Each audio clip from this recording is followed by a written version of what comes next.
Welcome, everyone. Friday evening. So good to see everyone here. My name is Andrea with Girls Right Now. I'm just going to say that today we are using the micro to write the macro with Keisha Bush, starting a novel. So we're going to hear about Keisha's journey, especially her journey with writing No Heaven for Good Boys. So excited to have you all here, and I am going to pass it over to the amazing Keisha Bush. Unmute. Hi, everyone. How are you? Let's see. Okay, I did that. Thank you for tuning in today. It's really exciting to be here and to share. I love talking about writing, and I think all writers at some point love to talk about the craft and learn more about it. I'm reading some of the chats here, and it's really cool. I find that as a writer, and when I'm beginning to write, relying on the five senses is vitally important. Someone smells fresh popcorn that they just made and can feel the weight of their cat sitting on their blanketed toes. I love that. It's quite cold in my room, someone says. I can feel that. And fuzzy slippers. I have fuzzy socks and slippers on right now. So that's like a wonderful theme. Somebody wishes they had fuzzy slippers. And I say self care, get some fuzzy slippers because you deserve it. Someone's getting a haircut. I love that. Um, so I'm going to pull this down. I love candles. Somebody has a candle going, and I do too. Yeah, and a diffuser. So, you know, writing taps into many different things. There are many different techniques. And just to give you a little background, No Heaven for Good Boys is my debut novel. I think the video has it backwards, but we can all see. All right, so it's my debut novel. To give you some background, I wrote the first draft in 2010. And I had lived in West Africa, in Dakar, Senegal, for 4 years. And I had returned home to New York in 2008. And from there, I was working at a nonprofit down in the West Village in Manhattan. And, working like 80 hours a week. When I had an epiphany about a year and a half later, it was like in 2009, that I needed something more. And writing was a dream of mine. And so I decided to kind of like go into some old writings that I had and took a novel writing course. And in 2010, I don't know if anyone has ever gotten this advice, but after you finish a work, whether it's a short story, a poem, a novel, but whenever you finish a full work, it's advised that you take time off from it. Whether it's 1 to 2 or 3 months, give yourself some separation before you dive back in for revisions so that you can see it with clear eyes, with new eyes. And so I had done that with the novel that I had written, and it was 2010 now. And I do this thing called free writing. And free writing is I'm not trying to create anything or some major work. I just sit and I sort of get the chatter out of my head. And that's how I see it at this point in my writing life. That when I sit down to free write, I just write whatever comes. And oftentimes it'll fizzle out after a paragraph. Um, I had done some free writing and I had this idea of a young boy and his grandfather, and the grandfather telling him a story. And it fizzled out after about 3 pages. And I said, well, I'm really interested in this. And I went back to it and it fizzled out. And so, you know, it's through this free writing though that I ended up starting No Heaven for Good Boys. And just a little quick background is the novel is fiction, right? So this is a fiction novel. but it is based on my real life sort of witnessing events in Dakar, Senegal from 2004 to 2008 while I was living there. And instead of writing a nonfiction book, which I could have done, but I wasn't actually interested in being a journalist, I decided to use fiction as a vehicle to tell a nonfiction story about a human rights crisis that is actually still going on today. And, at one point I thought to myself, wow, this writing journey is taking so long that by the time the book gets published, the Taliban, these young boys that I write about, will finally, someone will come in and make things better for them.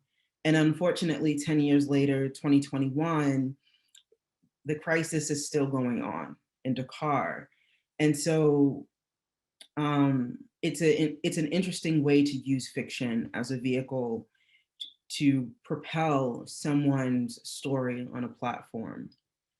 When I when I sat down and wrote the very first words that would become No Heaven for Good Boys, I was not thinking about writing a story about Senegal or the Taliban, who were very close to me in my heart because I was their banana girl when I was living in Dakar, buying them bananas and jelly sandals and food, burgers, pizza when I had more money. And they were close to me in my heart, but it was 2 years later, right? I had left in 2008, it's now 2010, and I wanted to write this story, a story, any story. And what ended up happening is I sat down and asked myself that day, like, what do I see? And sometimes I'll close my eyes when I'm in front of my laptop, and I said, what do I see? Where am I? And I saw a mosque, a great mosque, like a grand mosque. And a grand mosque is just like a very big mosque. uh, and there's a grand mosque or a grand mosque in Manhattan on 96th Street in Third Avenue. And I had been to that mosque before with a class on a field trip. And just a little background, I grew up Christian, but my mom remarried. And in my teens, we practiced Islam.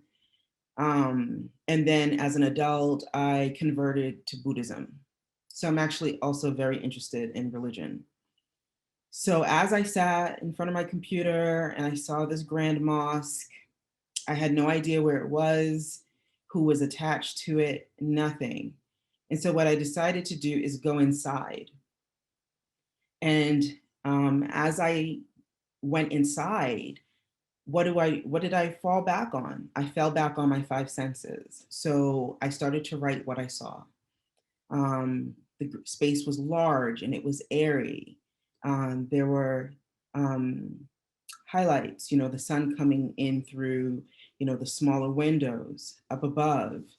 And so I wrote that. What was on the floor? It was tile, but it was also carpeted. And so relying on the five senses helped me to sort of see, feel, hear, and taste. And when I said, what do I feel? I realized I felt the ocean. Oh, there's an ocean breeze nearby, right? So this mosque is near an ocean. What do I taste? I taste the salt of the ocean on that breeze. And the mosque was empty. And so once I went through the five senses, I might have gotten through maybe a paragraph or two. And then so I looked and I said, where's this mosque? This isn't the mosque in Harlem or like on the Upper East Side at 96th Street, because, there's sand next by, there's an ocean. And there, Dakar, Senegal is 96% Muslim. But I wasn't in Dakar either. Dakar is very loud. And this place was very quiet. It seemed almost abandoned. So if you notice, I talk about the micro. I did not realize early in my writing career that every single novel, when I look back, because I have other projects already completed, that I'm looking to, my agent and I will sell, I didn't realize that I use this technique almost for every novel. And I use this technique when I'm away from work for a while and I'm trying to get back in a novel or story. And I'm just like, whoa, what was I feeling the last time I, wrote about these characters? Let me put them in a tiny space. Or let me use an object. And so right now we realize that the object is a mosque, and to confine myself more, I made myself go inside the mosque. And then from there, I had to rely on my five senses. And that's what I wrote, those first two paragraphs. From there, once I can see, taste, smell, feel, and I'm like, okay, this is where I am. The next question that I asked was, where am I? And I had to go through this whole thing, not New York, not Dakar, Senegal. And I said, where am I? I said, you know what? I'm in the South. I'm in Southern Senegal. Someplace that I had gone south. I had been in the South, but not as far south as this mosque. And so I ended up actually Googling the south of Senegal. And I said, I think it's a village down here. From there, I said, okay, it is a village. What village is it? Who lives in this village? Who are the people that are attending this mosque, or who would attend it? So what ends up happening is you find an object or a place, you confine yourself, right? And you put yourself in this small space. You have to then go to your five senses to define it. And then after you define it and you feel comfortable in that space, you ask the five W's: who, where, when, why, what, and then you can even ask how. And from there, I had to, if I was really interested, and for some weird reason, those two paragraphs captured me. So I dove in deeper into where this village was, who was living in this village. Um, and that was really fascinating for me because I ended up deciding to make up a village. But I was very specific about like where the village was in the south of Senegal, so that they were close enough to the ocean, because I felt like the ocean was a part of it because I could taste it, and feel it and smell it when I was inside that mosque. And I'm going to read from those first words, what that first page ended up turning into, because you would think that, okay, I'm going to put myself in a space, or I'm going to have this object, and then I'm going to go through the five senses about this object, what it feels like, or what it looks like, or what it tastes like, if it's food or something. Or we put ourselves in a place and we confine, so what you do is you put yourself in this little place, and then you start to build out, right? Now, the idea is that those first lines are your opening, and the truth is it's not. That first page ended up becoming chapter 5 in the book. And that's where I wrote from, but eventually realized that it was not the beginning of the book. But it was important to start from here because that is who this book is about, the people who lived in that village particularly. And it ends up being about this young boy who happens to be a Taliban, who ends up becoming a Taliban. And I had the Taliban in my heart, and I had wanted to start a nonprofit for them. And over the 4 years, I interacted with them so much. I never thought to write a fictionalized account about them. So it's fascinating how the story was already in my kind of heart space, but how using an object that I've never seen a Taliban, a street boy, actually go to a mosque because they're forced to beg all day. but how that object led back to this greater story that I had and didn't even realize how to enter it. And so using the micro, in my opinion, is such a great way, using an object is such a great way to enter the story, whether the object stays in the story or not. We sometimes need a vehicle of some sort to get to the deeper story. So I'm going to read like this 2.5 pages. It'll go by quick enough. Um, I don't want to bore anybody. All right. And you will, I want you to hear, I want you to listen for the mosque, because the mosque comes in, but those 2 paragraphs ended up just getting dismantled, and I only kept a couple of lines from it. Okay. Once I populated the mosque with like actual people and I found the people. All right, here we go. Fatu, Aisha, Binta, let's go. It's almost 2:30. Your father is already at the mosque and we don't want to be late. Nam, Fatu calls out from the bedroom she shares with her siblings. Come now, Ibrahima, we have to go. She pulls her breast from his mouth and nudges him away. Milk dribbles down his chin. I'm not done. Maimuna wipes his face with the hem of his shirt. No, we have to go. The afternoon prayer call fills the village with melody and a feeling of duty and belonging. Just a few sandy paths away from their home, La Grande Mosquée du Salut stands taller than any of the mostly one-story houses populating the small village. She enters the mosque and slips off her sandals. Bismillah ar-Rahman ar-Rahim, she says quietly, before washing her hands and wrists. Next, she washes her face from ear to ear, and then her arms and elbows, passes her damp palms over her covered head, and then rinses her feet last. The pipes are hot from the sun, and so the typically cool water runs warm across her smooth, dark skin. Flanked by her children, they mimic her moves in perfect sequence. Inside the large carpeted hall, she greets her neighbors. Salam alaikum. Malikum salam, Madame Torre replies, touching her arm with a smile. Maimuna's sister-in-law approaches the 2 women before Maimuna can begin a conversation with her dear friend in earnest.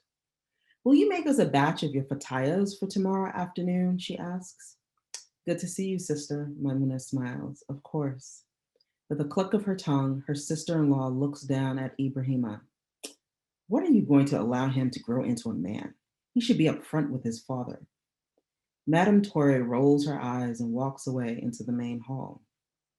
Ibrahima isn't feeling well, and I want to keep an eye on him. If he's in front and gets ill, he'll be a distraction, Maimuna replies, pulling Ibrahima closer. Her sister-in-law replies, scanning the hall to see who else's business she can meddle in. Maimuna takes a deep breath, and the scent of the traditional incense she and her neighbors burn at home fills her nostrils. She takes her sister-in-law's silence as the end of the inquiry and ushers Ibrahima into the main hall behind Madame Torre. Large white cement pillars litter the airy, grandiose space and give way to several skylights. She and Ibrahima hurriedly whisk by several marabouts wearing dark sunglasses, crowding the first row of the men's section. Only holy men can be trusted to shield their eyes from Allah. In the past week alone, 2 marabouts have asked to take Ibrahima on as a student of the Quran. Idrissa staunchly refused both men against his father's advice. In the women's section, located behind the men, Maimuna lowers herself onto the floor with Ibrahima by her side. A sliver of sunlight bathes her covered legs. Fatu sits behind her with Aisha and Binta. When the call to prayer ends, everyone settles down within the large hall, and for a moment, a vacuum of silence takes command of the space where so much sound had just been. The imam sits in front of the room and recites the opening prayer. In unison, everyone prostrates, head to floor 2 times. Sitting back on their heels, all heads turn to the right, then to the left. Maimuna smiles as Ibrahima follows the prayer with ease. When the prayer is complete, the imam rises up from the floor to stand at the podium. speaking into the microphone, and begins to read a passage from the Quran about the evils of pride and ego. And then I just go on a little bit, and by the end of that page, they leave the. Actually, at the end of the page, I'll just skip real quick. Um, like every Friday at 4:30, the mosque empties its inhabitants out into the world. For Maimuna, each Friday afternoon feels as if the sun shines brighter, the birds sing sweeter, and worries evaporate into the forgotten memories of yesterday. Men meander home in deep discussion amongst themselves as women rush to finish preparing dinner. Children romp and play, local stores and markets reopen. Maimuna and Idrisa talk quietly as Ibrahima and his sisters walk up ahead. And so, it's so interesting and so fascinating for me that as a writer, I can pinpoint one, exactly where my book started, how the book actually started without me even realizing that this was the story that the book would become, or that is what the next step was when I asked, where was this mosque? Who was attending it? Who lived nearby? What's this village? And so when I started asking those questions about this object, this building, I ended up populating a whole book, like, whoa, like who knew? And a book and a story that I am so deeply attached to. And I'll be honest, you know, it's not easy being a writer. It's not easy being an artist. It's not easy being an artist that is a woman, who is a woman of color, who comes from poverty, food insecurity. I mean, I am every statistic, almost every statistic about a marginalized Black girl in America. And yet I said, you know what? I am going to give this my all, and I'm going to stick with it. And I was going to give myself 15 years. And it took 10 for the most part. And I'll honestly tell you that the last 2 years were the hardest. I wanted to give up the most in the last 2 years, and it's so important. I love that you all have girls right now, you have this community. It's so important to surround yourself, even if it's just one other person who honors you, who respects your voice, who is like, you can do it. I have a friend, she's not a writer, but she is my best friend. We've been best friends for like 23, 4 years or something. I mean, when I'm 88, she is going to be by my side in the other rocking chair when we're 90, and I knew that from when I first met her. But like Wandy is like one of my best friends. And, I have a sister just like this too. If I told them tomorrow that I wanted to be an astronaut, their response would not be like, what? They'd be like, so, all right, girl, tell me how you're going to do it. What's the next step? And I'm like, all right, so I'm going to astronaut school, let me lay down my plan. And that's so important, to have someone who is in your life that can help you support your dreams. Also holding you accountable, but like, if you have a dream, it's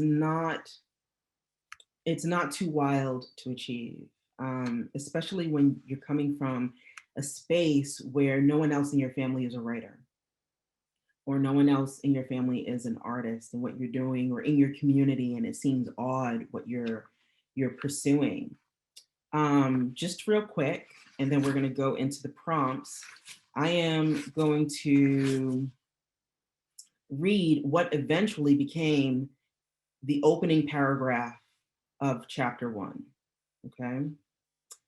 Um, and there's and you'll see some little techniques in there, right, that we just sort of talked about. Ibrahima slumps against the tree of an ancient baobab tree and sets his red tin can between his feet. The tree's gnarled, flowerless branches twist and bend over a wide, empty road with only a single white line running down its middle. It is late morning and the road is quiet, free of people, traffic, houses, or businesses. Just dry, parched earth stretching as far as the eye can see with a scattering of baobab trees.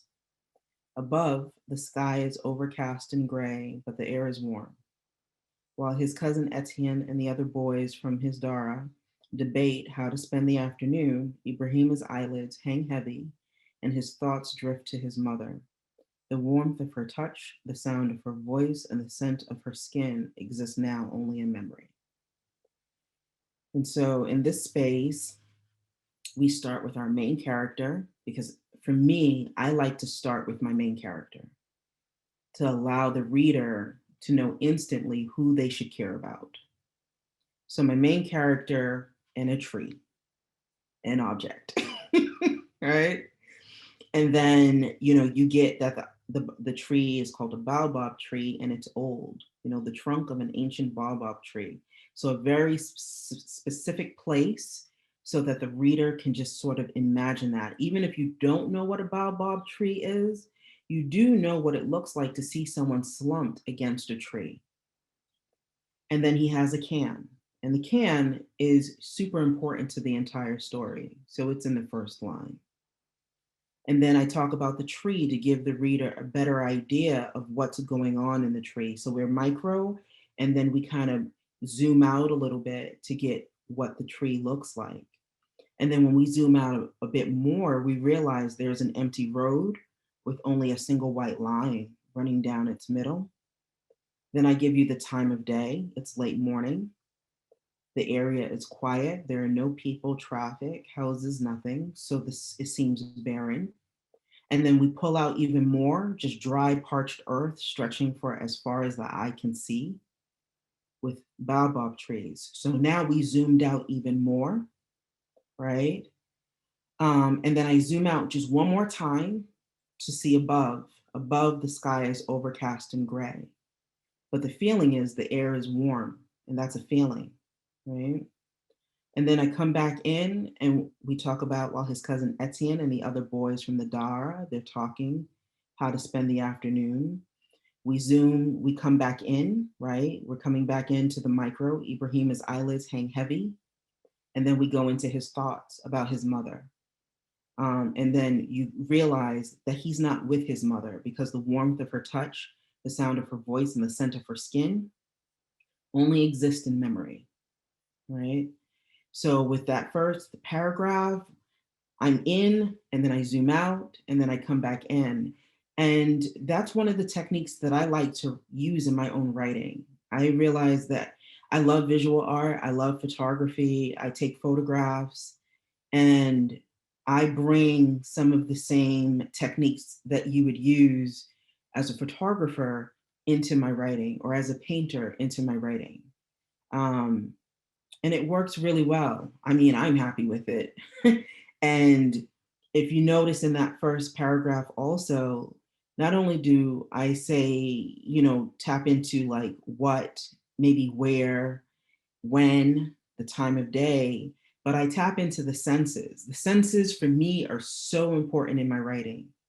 How are you feeling? What do you smell? What do you taste? And so he taps into that when he's remembering. He remembers her touch, his mother's touch, the sound, and the scent of her skin, right? Okay, so I don't want to ramble on too longer because I want us to have writing time. And I want you to try to use some of these techniques because I love them passionately. So the first prompt is to think of an object. So think of an object and hold on. Okay, there we go. Think of an object and write about it and or your character's interaction or feelings about the object for as long as possible. And for example, you can write about a chair. You can just write like a chair, a cup, a spoon, a shoe, a house, a mosque, a place of worship, and write about it for the next 7 minutes.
with writing and with writing prompts, there's no correct way or wrong way to do it, which is so great because the prompt and using an object, it's only a vehicle. So if it actually got you to sit down and write, bravo. Like, the goal has been achieved. And so although necessarily like the prompt, you didn't feel like you did it correctly, that was, again, it's a tool. Object, senses, and then who, what, where, and when. And I mean, you can just literally take off from there in your writing. And if you are in the middle of a project and if you've been away from the project for a while, using the same technique with your character allows you to get in to re-embody back in the character, back in the story in a way that actually ends up being really rich because it's like let me just use this one little space. The old chapter 1, which is now chapter 2 of No Heaven for Good Boys, I'll read you the first line. The morning air is cool against the nape of Ibrahim's neck. His body aches in symphony with the churns of hunger that assault his belly. So in this case, I just started at the back of his neck and then from there moved into the rest of his body, right? Micro, kind of zoom in and then a zoom out, I was saying that like it's super important to infuse yourself in arts, different genres. I go to museums. I love looking at visual art and photography. I did not even realize, but I love the opera. Oh my gosh.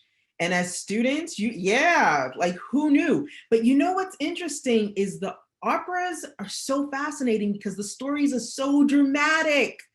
Oh, talk about the drama back then. I'm like, this was like written 200, 300, 400 years ago. And I mean, I'm like just drama filled. And you can see some free operas at the Metropolitan Opera House, like Met Opera in New York. And it's really fascinating. And I love ballet. And I think what's interesting, and let me just give you a little tidbit about the opera. And I think this is why I think it's fascinating. I didn't realize this until I met a young opera singer.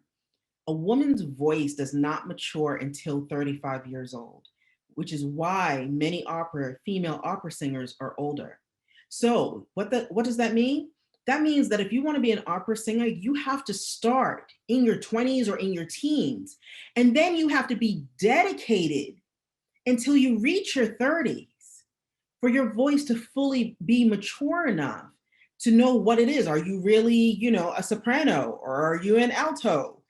I find that fascinating. And I love ballet dancers because the commitment, and I think it's really interesting to see the commitment of other artists because it's really hard to be a writer. This is not some like walk in a park, like I just wrote a paragraph and it's like better than Shakespeare, like I wish. Instead you're at home alone eating crackers that are stale sometimes and like, feeling insecure and like, this is going nowhere. It's not going to touch anybody, and you're in that space all alone. And then like, do you have that experience when you finish a story or a novel? You're like, oh my God, I'm finished. And like, you feel like you're on top of the world and you share with other people and they're like, okay. You're like, this is really big. And they're like, whatever, girl, whatever, guy. So I think just like embedding yourself, reading poetry, even if you think you don't get it, it turns out you have to read poems about 2 or 3 times each to get it. But I love that poetry confines itself to small spaces, right? And you can only use a few lines in it. So if you want, we can get into our next prompt. Oh, I love this prompt. Okay. So I use this prompt some years ago, and it began. I found the voice for my memoir by using this prompt, and so I'm going to share it with you all. And it was kind of particular to part of my own family history and story. But the prompt is: write about a character, fiction or nonfiction, taking a trip in a car, and the character cannot get out of the vehicle. Happy writing.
You know, when I used that prompt, I ended up, I had more time than 5 minutes.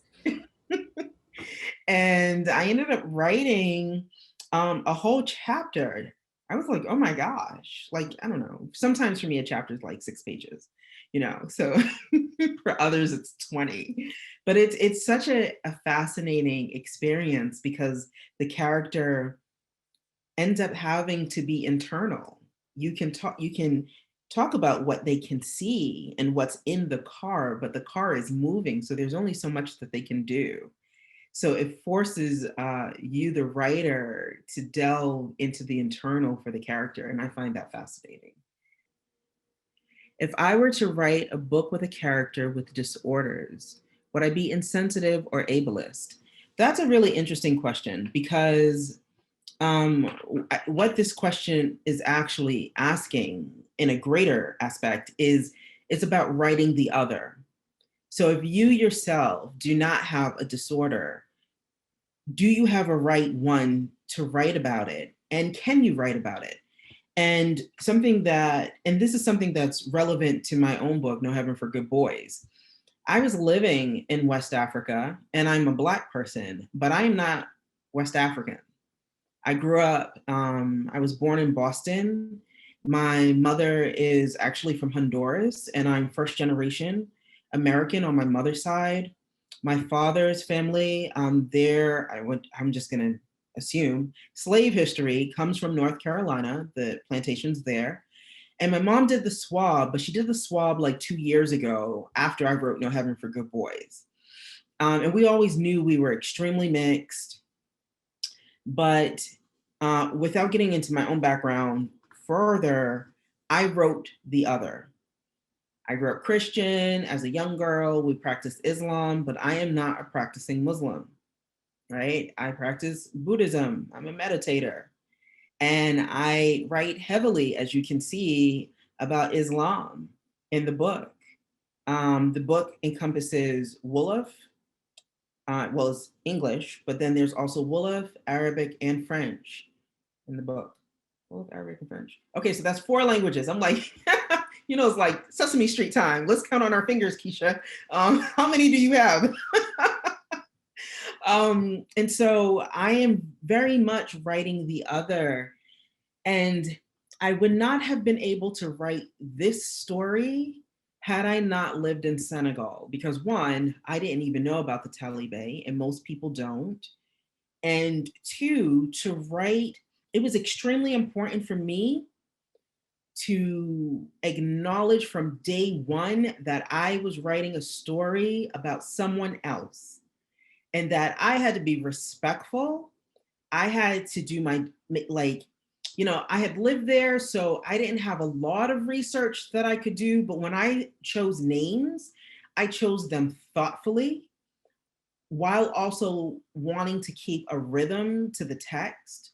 But names are really important. So making sure that I was using West African Muslim names, or names from, a particular ethnic group, like from the South. And one of the names, Etienne, is not Muslim, but he is a namesake for me. And so that's why he's named Etienne. Ibrahim is cousin, who is his friend. So writing the other is necessary because sometimes we're writing about characters in marginalized groups of people who don't have the ability or the access to write their own stories. The Taliban are children. This book is the first book ever written about them, fiction or even nonfiction. It is the first one. There's journalism out there about them, but no one has taken the time to do it. So it's important, but it's also, so I say you can do it, but you have to do it mindfully, thoughtfully, whether it is doing your research like in books, science books, to really learn about the disorder, whether it is, reaching out to people who, on the one hand, if you're doing research, it's just like, how do I talk about something that I may not know a lot about? And there are different ways to go about it, whether you interview people, But that's also about building relationships. You just can't roll up on someone like, hey, you have this disorder, tell me about it, you know? So there's a way you can do it, but you have to be willing to put the work and the research and the due diligence in. But I think it's actually important to write stories outside of ourselves. Um,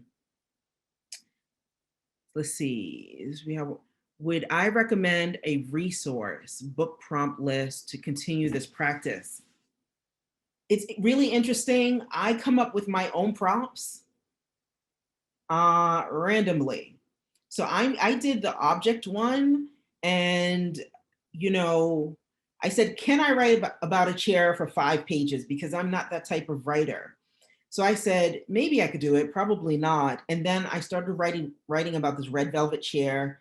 And what came out of it was this whole thing, relationship with this other person that I've had going on for like several years. And then I realized, I remember one time this person and I were at a cafe in Paris, and I was really like, this person was kept drinking seltzer water out of this cup, and I was just like, are you really that thirsty? Like, what's going on with this sparkling water?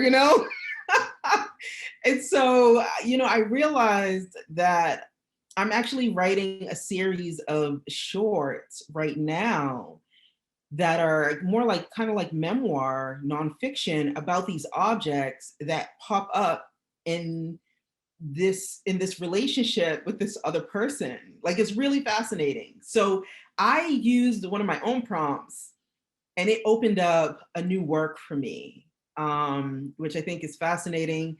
I think sometimes a good prompt is to say, what am I not so strong at? Like, I'm not that character, I'm not that writer who can write for 5 pages about an object, but I just realized, yes, I am, right? And I did it as a challenge to myself. So one thing you can do is, one thing I like about workshops is you tend to find out what your strong points are, and then you know what some of your weak points are. And that's one of my weak points. So take one of your weak points and challenge yourself in a prompt. So if you're not so great with dialogue, you have to write a play, or you have to write 5 pages of dialogue. How about that? I won't put the play on your shoulders, but you have to write 5 pages or as long as you can, just dialogue. And then you have to go back over it and see, like, can you find a rhythm with it? Where's your rhythm? Where are you struggling with the dialogue? And I told you I read a lot of different genres. I love reading plays, and I think that's why I'm good with dialogue. I'm a listener also, right? Most of us, especially writers, often are introverts, right? So everyone chats our ear off. But to find a rhythm of it, I realized it's all that play reading. So if I didn't actually, I have books that I recommended, but I didn't recommend any plays. I did recommend poetry, like the Odyssey. But if you want a group of plays, I can recommend them, like Who's Afraid of Virginia Woolf, A Raisin in the Sun, A Cat on a Hot Tin Roof, Fences, and there's more. There's a couple more. I have a little play section in my bookcase that I'm so proud of. I love them. And some plays I prefer to actually read than to see. But some of these plays are also, Death of a Salesman. But some of these plays are also movies, which is interesting to see too. Let's see. Sorry, I can go on and on. Can you talk a little bit about my MFA experience? Yeah. So I went to business school for undergrad, and instead of following my dream to be a writer, so I took a different route.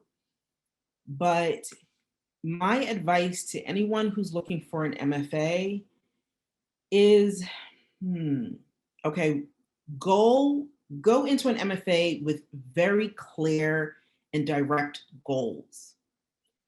All right, that is key. The MFA is not to find yourself or to see if you're a writer. You have to believe that you are already a writer. You all are all writers. You write. You don't need an MFA. You don't need a book out. You don't need a byline to be a writer. Own it today, period. Because if you don't own it, you don't pursue it as if it is real. Because other people are going to doubt you. Let me tell you, I knew back in like 2009, or at least by 2010. So I started writing in 2009 seriously. 2010, I was like, I'm a writer. Other people, you're not published, whatever. Oh, your hobby. Oh, you're looking for yourself. I can see myself right here. Like I have a mirror. What do you mean I'm looking for myself? I know where I am, right? So you are a writer. And when you say, I am a writer, then you start taking steps to get closer to being published. And so I went into the MFA with 3 goals. I wanted to improve my craft because as a writer, we can always improve our craft. I wanted community because I knew community was important, other writers. And I needed, and this is key, mentorship. Because when I came from business school, I went and I was working at Fidelity Investments. I was working, in the corporate sector. And what I did not realize as like a young Black woman coming from a marginalized background was to make it in any industry, you have to have mentorship. That's how you move up to VP at Fidelity or at Wells Fargo or at Goldman Sachs. Any organization you want to work in, any career, you need mentorship, someone to help guide you along. And I didn't realize that at the time, but when I went to grad school, I was very much aware of it. And I made sure that I found mentors, even if we don't have like an official mentor relationship, they know they're my mentors and my friend. And so, I had the the writing instructor that I had taken classes with, he worked in the MFA program at the new school. And he is still like my biggest cheerleader, my biggest supporter, John Reed. The director of my MFA program, Luis Jaramillo, huge person in my life, has had my back all along the way. And the one thing he said to me after I graduated from new school, he was like, Keisha, he's like, you worked hard. He's like, you squeezed this program. You squeezed every single last drop out of this program that you could. I signed up for every opportunity. And one semester I cried because I was so overwhelmed. I thought I was going to have a meltdown. and then my therapist was just like, what are you crying for? You're the one who signed up for all of this. And I was like, I know, but, don't be the wallflower in an MFA program. And I was living in New York and I decided to stay in New York because I was working there too. And like, just my support system was there. There are other programs all across the country. There are low res programs like Warren Wilson. I have bumped into the low res MFA students in the Paris program at NYU. Let me tell you, I mean, it's a good program and like all the cool kids are there. And again, you want to be infused into the literary community, so there are ways to do that. There's also Hunter and Brooklyn College, and Rutgers has an amazing program also. Their MFA program is really good. And then there's Sarah Lawrence. That's the other. And of course, there's Columbia, but Columbia is twice as expensive as everyone else. It's like $50,000 a year, just tuition. So yeah, it's really intense, but some people do it to get the whole Ivy League thing. It depends on what you want out of it. The other thing that I wanted to, let's see, we also want to get to sensitivity readers. What does that mean? Ah, yeah, reading plays is huge. And that's what advice on. Oh, how to finish. Okay. Ah, all right. So there's a couple of philosophies. I love this quote by what is his name? Jean Valery? I don't think his name is Valery. Valery, I forgot his first name. An artist's work is never done. He merely abandons it. But truthfully, there is actually I don't know what you call it, but there is this idea of how you finish. And how you finish is how you start.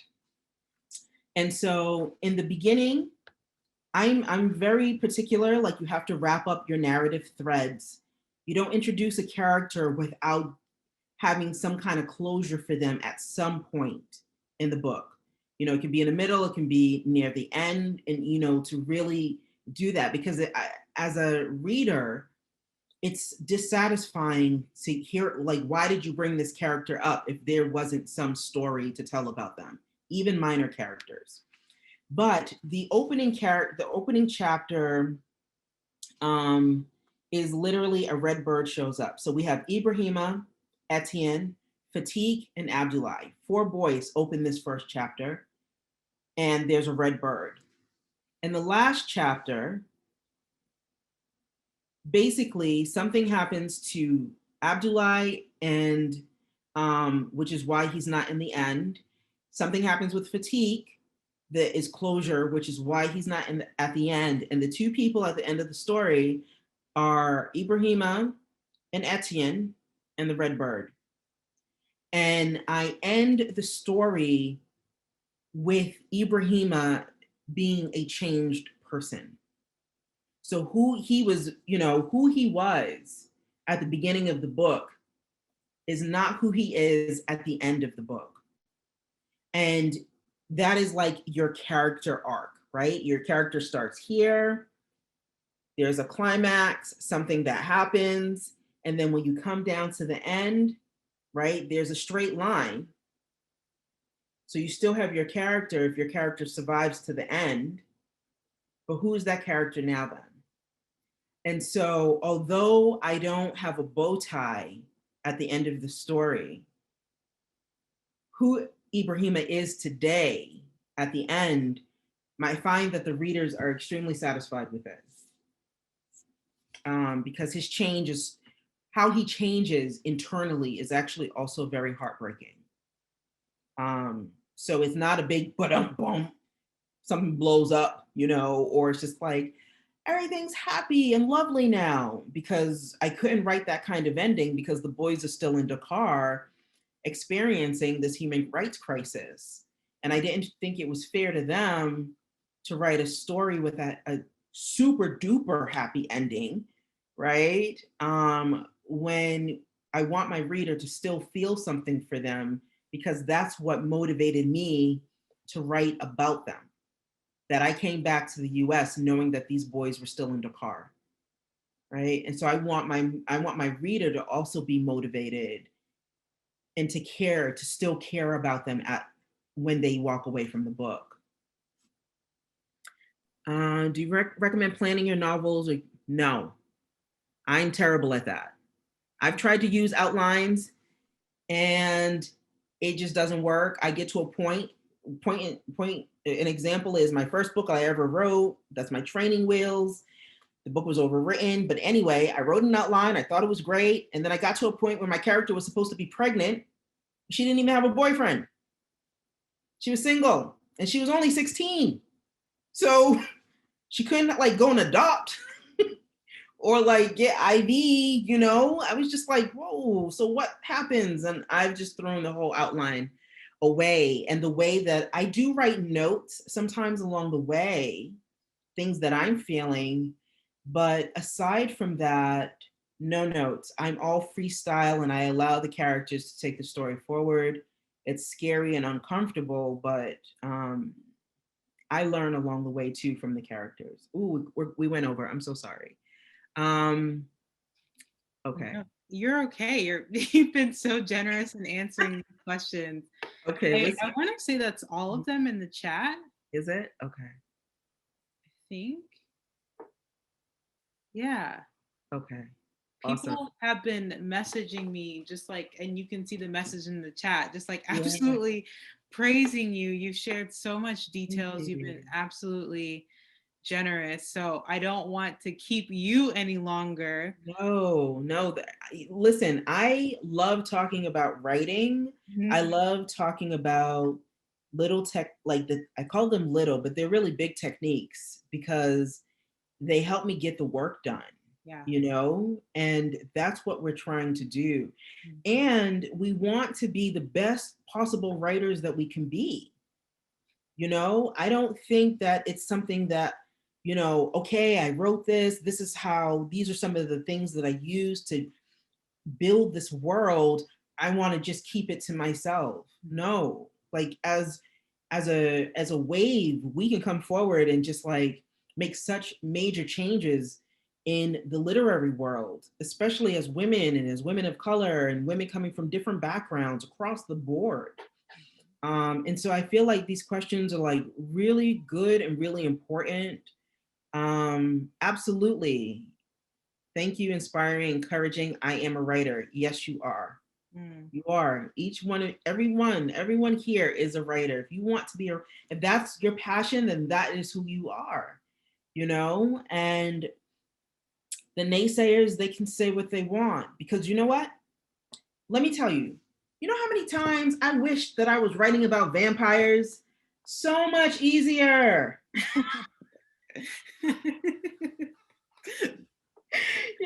Vampires that, are sexy, like, but I'm writing about boys, young Black boys in Africa, young little African boys who are poor, marginalized, and that no one knows about. Like, this is, and I was just like, why can't I write about vampires, or I don't know, 90 Shades of Grey. Well, Take me straight to the mountain. we are so thankful that you chose to write about those boys in Yeah, Senegal, that absolutely. we can celebrate your debut novel. Tatiana has dropped a link to the book in the chat because a lot of you all have mentioned reading it. Mhm. Definitely, definitely want to grab the book as soon as possible. Yeah. And if we could, I would love. And just one thing I want to Mhm. say, it Yeah, doesn't matter what story you're writing, that story is important. yeah. So that's where even though I'm writing this story about someone that no one knows about children no one knows about, the story is important. So don't let that deter you, you know? Don't let the vampires deter you. And I like watching the movies about them. Come on now. I'm talking, shoot, I watch it. I like it.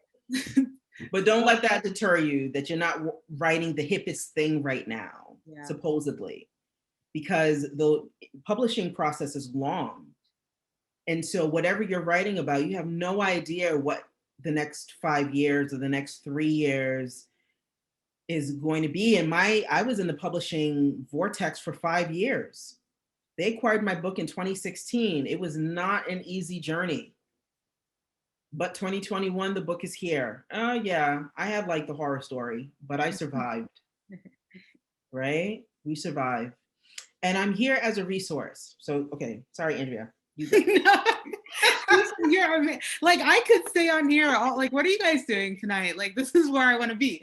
I think you're about to say that people can reach out to you, which is Yeah. the perfect segue, because you'll see Keisha's Instagram, Twitter, and email on here as well. So if you maybe have an outstanding question, and maybe put like subject girls right now in the subject line so Keisha knows. But if we could everyone just unmute and give Keisha a wondrous round of applause for her incredible generosity? I'll start, and just start with the clap. Yes, Keisha, thank you. Thank you, everyone. Thank you. Thank you. Thank you, Keisha. I can't say enough about how generous you are, how amazing this was, and how specific you are with your advice. Okay. And truly, I feel like so many people here are ready now to start their novel, or at least have the tools to really jump into it. So Yeah. we're just super grateful for you, and so glad that we could celebrate you tonight and the amazing journey that 2021 is going to be from you, and from now on, right, Yeah. as a debut novelist. So thank you so much for being here. I Absolutely. also want to thank of course, essential workers and frontline workers and advocates for justice who are still out there putting up the good fight as the pandemic is getting better, but continues on. So we're so glad that you all are here safely with us tonight, and we hope that you're continuing to take care. For those of you who aren't involved in Girls Right Now and want to be, there are so many ways that you can be a part of the community. You can, of course, donate by going to girlsrightnow.org/give. You can become a circle member and receive special benefits and special events at girlsrightnow.org/circle. And if you're interested in becoming a mentee or a mentor, you can fill out our inquiry form. So those links are in the chat. You can fill out that form. You can also share. So many of you have wonderful networks. Keisha, you know, brilliant minds. We would love for you to share the form, share the inquiry form with anyone who might be interested in mentoring. I love tonight that you talked about the importance of a mentor. And that is what this is all about. So thank you for highlighting that. You can go to girlsrightnow.org to learn more. You can go to girlsrightnow.org/calendar to see what comes next and register for everything. And then, of course, keep in touch and tag us. If you have work tonight that you want to share, make sure you tag Keisha, tag Girls Right Now. We would love to celebrate you and the amazing writing that you did tonight. Otherwise, have a wonderful rest of your evening. Thank you so much for being here, and we will see you next week.